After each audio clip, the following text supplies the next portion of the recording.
నమస్తే అందరికండి. నేను శివపార్వతి. ఇది చిక్కుడుకాయ కూర అండి. ఇగురు చేస్తున్నా. చిక్కుడుకాయ కూర చేస్తున్నా. చిక్కుడుకాయ టమాటా,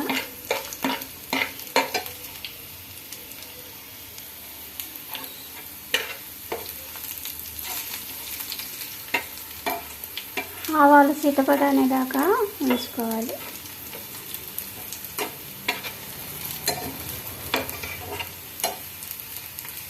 ఉల్లిపాయలు వేగినవి.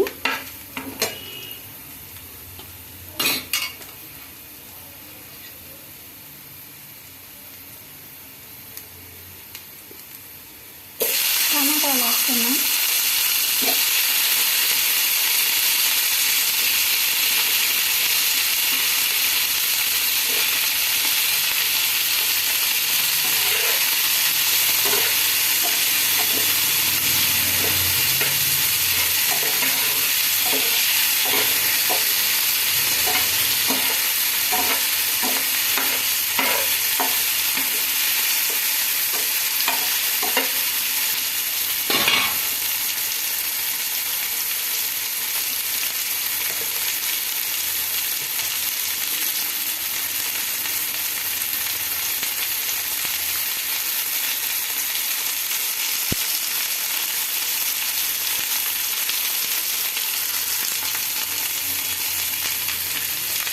ఉప్పు వేసాను.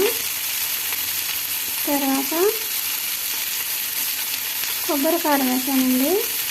విడిగా కొబ్బరి నూనె లేకపోతే కొబ్బరి కారం వేసాను.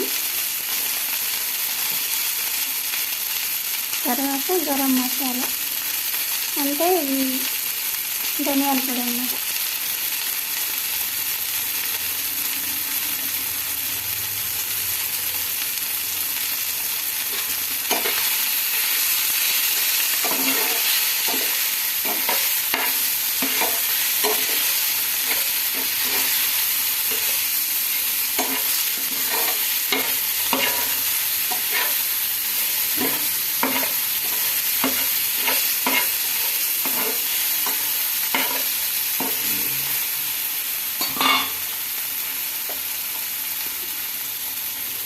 ఇప్పుడు చిక్కుడుకాయలు వేస్తున్నాం.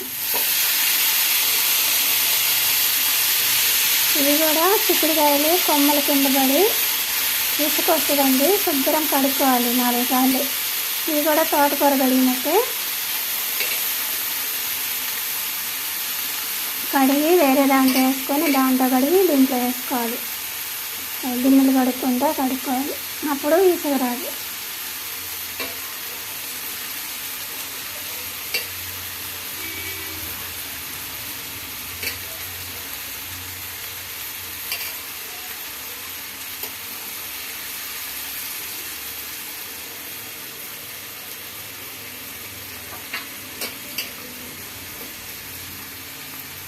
తర్వాత అన్నీ వేసాను కదా, కలబెట్టుకోవాలి.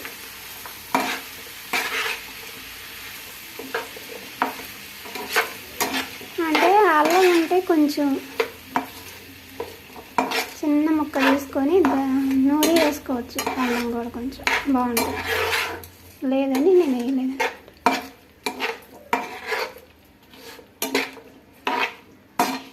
ఈ మూత పెట్టి ఉడకనిచ్చుకొని మగ్గిన తర్వాత సగం మగ్గిన తర్వాత అప్పుడు ఒక 1/2 గ్లాసు వాటర్ పోసుకోవాలన్నమాట. ముందు పోయకూడదు. ముందు వాటర్ పోస్తే చిక్కగా కదన్నమాట, తొక్కలుగా ఉంటుంది. ఉడికిన తర్వాత వాటర్ పోసుకున్నాం అనుకో, సగం ఉడికిన తర్వాత అప్పుడు కూర చిక్కగా వస్తుంది అన్నమాట. అందుకు ఇప్పుడు మూత పెట్టుకోవాలండి.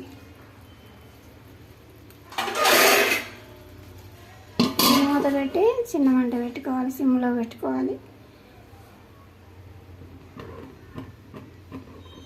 సగం ఉడికిన తర్వాత వాటర్ పోస్తారు. ఇప్పుడు మూత తీస్తున్నానండి. తీసి పెట్టుకొని వాటర్ పోసుకోవాలి.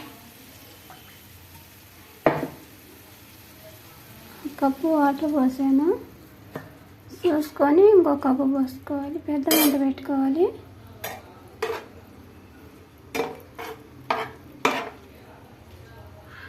ఇలాగా ఏంది ఇంత అలా చెప్తుంది అనుకుంటున్నారా? దేనికంటే బాగా టేస్ట్గా ఉంటుందండి ఇలా చేసుకుంటే.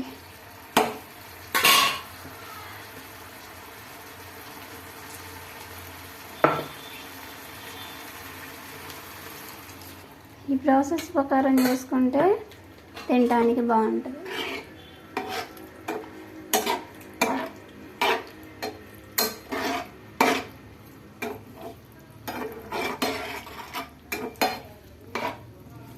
పెద్ద మంట పెట్టుకొని ఉడకనిచ్చుకొని విత్తనం ఉడికిందో లేదో చూసుకోవాలి.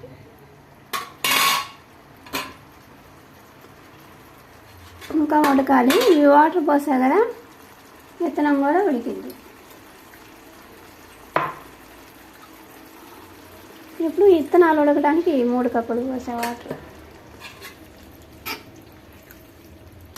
ఇప్పుడు బాగా దగ్గరకు ఉడికిన తర్వాత గుజ్జులాగా బాగుంటుంది అన్నమాట.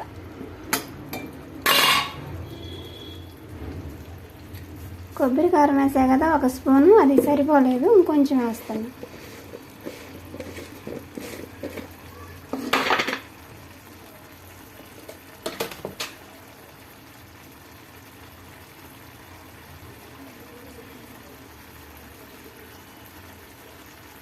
ఇంకొంచెం కొబ్బరి కారం వేసా.